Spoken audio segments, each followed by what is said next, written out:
اللہ کریم جل شانہ قرآن شریف میں ارشاد فرماتا ہے ما کان محمد ابا احد من رجالکم ولکن رسول اللہ و خاتم النبیین۔ یہ سورۃ الاحزاب کی آیت نمبر 40 ہے۔ اس کا ترجمہ ہے کہ محمد صلی اللہ علیہ وسلم تمہارے مردوں میں سے کسی کے والد نہیں ہیں، لیکن اللہ کے رسول ہیں، روحانی والد پوری دنیا کے ہیں اور آخری نبی ہیں، خاتم النبیین۔ اس آیت میں حبیب کریم صلی اللہ علیہ وسلم کو خاتم النبیین کہا گیا ہے۔ یہ وہ آیت ہے جس کی وجہ سے ہم ختم نبوت زندہ باد کے نعرے لگاتے ہیں۔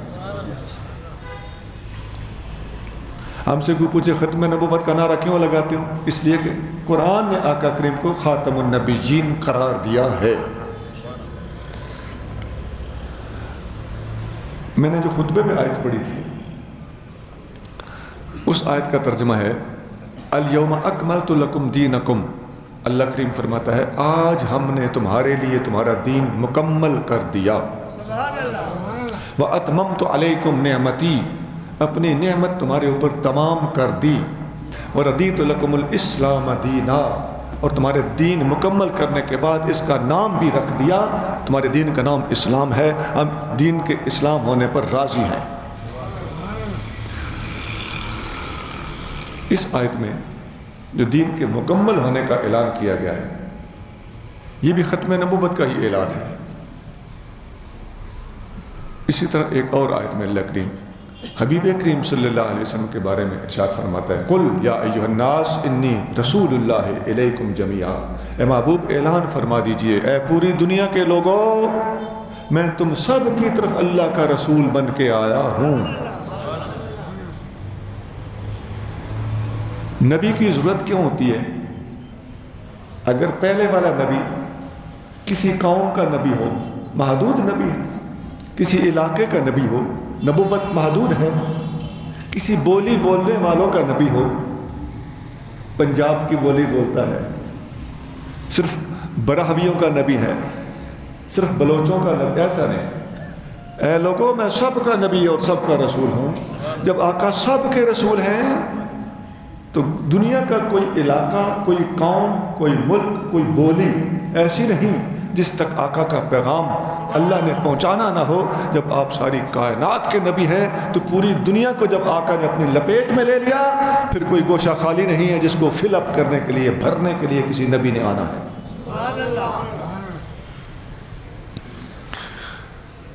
اور اگر تعلیمات میں کوئی کمی رہ جائے تب بھی نیا نبی آ سکتا ہے، لیکن تعلیمات میں بھی کمی کوئی نہیں۔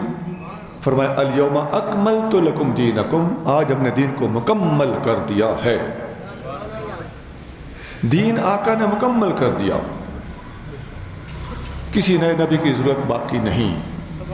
آقا پوری دنیا کے نبی ہیں، کسی گوشے اور کونے کو بھرنے کے لیے کسی نئے نبی کی ضرورت نہیں۔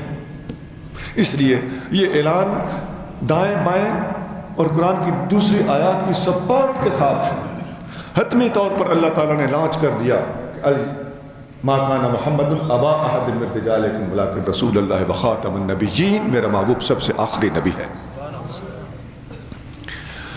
یہ میں نے 3 آیتیں سنائی ہیں۔ قرآن شریف میں تقریباً 100 آیتیں علماء نے گن کر بتائی ہیں کہ ختم نبوت پر ٹوٹل آیتوں کی تعداد 100 ہے۔ اب قرآن شریف کی ایک آیت ہے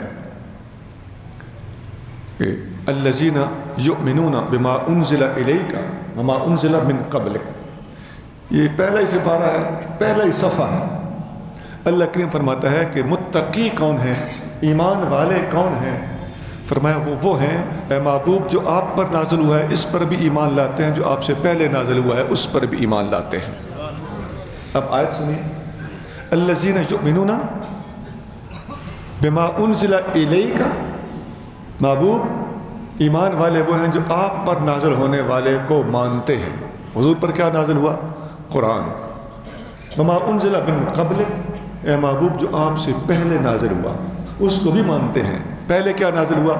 مختلف انبیاء پر آنے والی مختلف کتابیں، اور حضور پر بھی نازل ہونے والے کا ذکر ہو گیا، آقا سے پہلے بھی نازل ہونے والے کا ذکر ہو گیا، آقا کے بعد نازل ہونے والے کا ذکر نہیں کیا۔ یہاں کیا فرمایا؟ وَبِالْآخِرَةِ هُمْ يُوقِنُونَ، ایمان والے وہ ہیں جو آپ کے بعد قیامت پر یقین رکھتے ہیں۔ پتہ چلتا ہے حضور پر بھی کچھ نازل ہوا، ہم نے مانا، حضور سے پہلے بھی کچھ نازل ہوا، ہم نے مانا، حضور کے بعد کچھ نازل نہیں ہونا، اس لیے اللہ نے فرمایا محبوب آپ کے بعد قیامت آئے گی۔ بخاری اور مسلم میں ایک حدیث ہے، نبی کریم رؤوف الرحیم صلی اللہ علیہ وآلہ وسلم ارشاد فرماتے ہیں بعثت انا والساعة کہاتین، ایسے دو انگلیاں محبوب کریم نے جوڑی اور فرمایا میں اور قیامت ان دو انگلیوں کی طرح جڑے ہوئے۔ کیا مطلب؟ حضور کے فوراً بعد قیامت تو نہیں آئی، 1500 سال گزر چکے ہیں، حضور کا قیامت کے ساتھ جڑا ہونا اس کا مطلب کیا ہے؟ اس کا مطلب یہ ہے کہ وہ جو قرآن کہتا ہے وَبِالْآخِرَةِ هُمْ يُوقِنُونَ، محبوب آپ کے بعد کچھ نازل نہیں ہوگا، آپ کے بعد قیامت آئے گی، اور حضور فرما رہے ہیں کہ میں اور قیامت جڑے ہوئے ہیں۔ پتہ چلتا ہے حضور کے اور قیامت کے درمیان آنے والا کوئی نبی نہیں ہے، کوئی وحی نہیں ہے۔